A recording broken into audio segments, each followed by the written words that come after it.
Hello everyone, स्वागत है आप सभी का जियो स्पेशल हिंदी यूट्यूब चैनल में। इस वीडियो में हम सीखने वाले हैं आर्क मैप के अंदर किसी भी सेव फाइल का रिप्रोजेक्शन कैसे किया जाता है।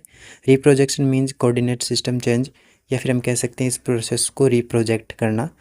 तो ये कैसे किया जाता है वो हम सीखने वाले हैं। सबसे पहले यहाँ पर मैंने एक सेव फाइल को ऐड कर रखा है और इसकी प्रॉपर्टी के अंदर मैं चलता हूँ और सबसे पहले आपको इसका दिखाता हूँ, कोऑर्डिनेट सिस्टम। तो यहाँ सोर्स के अंदर आप देख सकते हो इसका प्रोजेक्टेड कोऑर्डिनेट सिस्टम, ये मैंने रिप्रोजेक्शन कर लिया है।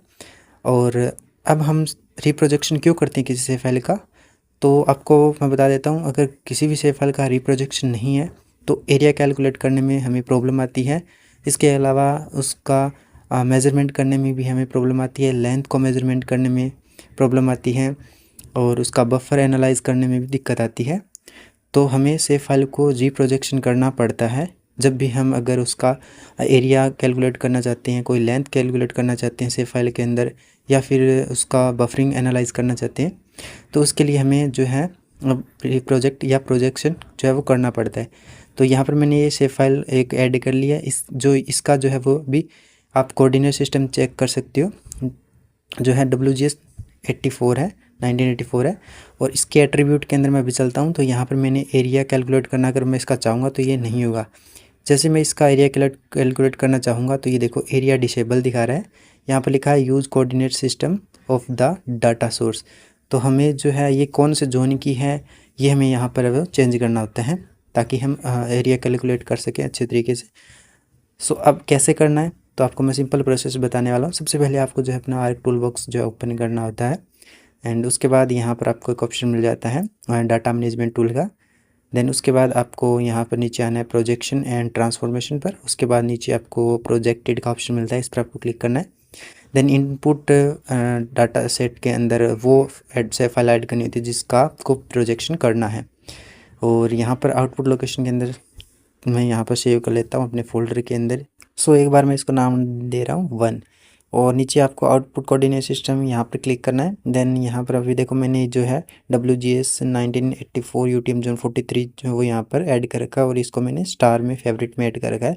तो आपको ये कहाँ पर आपका जोन कहाँ पर आपको मिल जाएगा, अगर नॉर्थ हेमिस्फीयर है या साउथ हेमिस्फीयर आपको यहाँ से देख लेना है।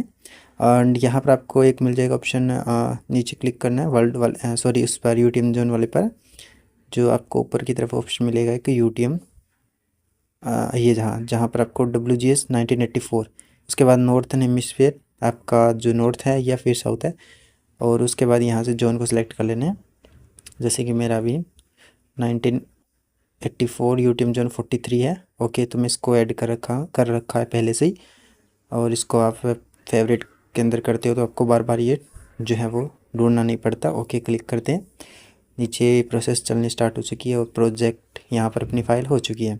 अब मैं इसको कर देता हूँ रिमूव और जो हमने प्रोजेक्ट फाइल की है 1 के नाम से वो यहाँ पर ऐड करता हूँ, तो फिर आपको इसका कोऑर्डिनेट सिस्टम दिखाता हूँ। सो यहाँ पर ये ऐड कर ली है। प्रॉपर्टी पर चलते हैं, देन यहाँ पर सोर्स वाले ऑप्शन पर। और अब इसका आप देख सकते हो projected coordinate system WGS 1984 UTM zone 43, यानी ये रिप्रोजेक्ट हो चुकी है, यानी प्रोजेक्टेड हो चुकी है या प्रोजेक्शन हो चुकी है। अब मैं इसका आपको एरिया कैलकुलेट भी करके दिखा देता हूँ। तो एरिया के फील्ड मैंने बना लिए हैं। नीचे कैलकुलेटर ज्योमेट्री वाले ऑप्शन पर चलते हैं, एरिया को सिलेक्ट करते हैं और यहाँ से यूनिट को कर लेते हैं स्क्वायर किलोमीटर के अंदर। मैं स्क्वायर किलोमीटर के अंदर निकाल रहा हूँ एरिया। ओके क्लिक करते हैं तो यहाँ पर इसका एरिया कैलकुलेट होकर आ चुका है। तो इस तरीके से जो है वो एरिया किसी भी शेप फाइल का आपको करना है। तो अगर दिक्कत आ रही है, प्रॉब्लम आ रही है, नहीं हो रहा है, एरिया आपका डिसेबल दिखा रहा है, तो उस फाइल को आपको सबसे पहले जो है प्रोजेक्शन करना होगा, यानी कि उसका कोऑर्डिनेट है वो जो एक्चुअल में वो एक कोऑर्डिनेट सिस्टम यूज़ करने होंगे उसके अंदर। तो इस तरीके से आप कर सकते हो आर्क मैप के अंदर।